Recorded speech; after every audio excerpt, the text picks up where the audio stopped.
صلی اللہ علیہ وسلم کا فرمان ہے، روٹی کا لقمہ دسترخوان پہ گرے اٹھا کے کھا لو، اللہ تمہاری بخشش فرما دے گا۔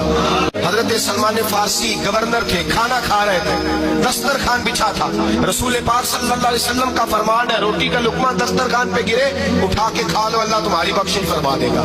دسترخوان صاف ہوتا ہے، روٹی بڑے گورنر تھے آپ، بڑے بڑے سفیر بیٹھے تھے، وزیر بیٹھے تھے، روٹی کا لقمہ گر گیا۔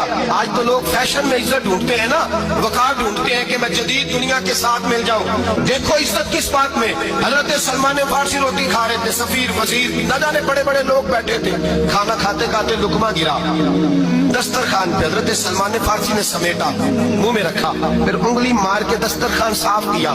ایک صحابی کان میں کہنے لگے، سلمان کیا کر رہے ہو، کیا کر، آپ گورنر ہے، سوچئے تو صحیح، یہ لوگ کیا کہیں گے دنیا دار کے، مسلمانوں کو روٹی نہیں ملتی، اٹھا اٹھا کے کھا رہے۔ کان میں بات کی، کان میں، حضرت سلمان فارسی کان میں جواب دے سکتے تھے، کہہ سکتے تھے نہیں ایسے ہی کرنا ہے، انہوں نے کان میں بات کی، لیکن جناب سلمان فارسی اعلیٰ اعلان بولے، کہنے لگے ان 4 5 6 دنیا داروں کے لیے میں اپنے نبی کا طریقہ چھوڑ دوں، اپنے رسول کی سنت چھوڑ دوں، یہ 4 5 دنیا دار دنیا کی طرف دیکھ کے میں مصطفیٰ سے منہ موڑ لوں۔ پھر جوش جذبات میں سر سے پگڑی اتار دی، رونے لگے۔ آپ فرمانے لگے، میں مدینے کے بازاروں میں کھجوریں اتارتا تھا، نوکریاں کرتا تھا، یہ جو میرے سر پر عزت کے بال ہیں یہ محمد عربی کے اگائے ہوئے ہیں۔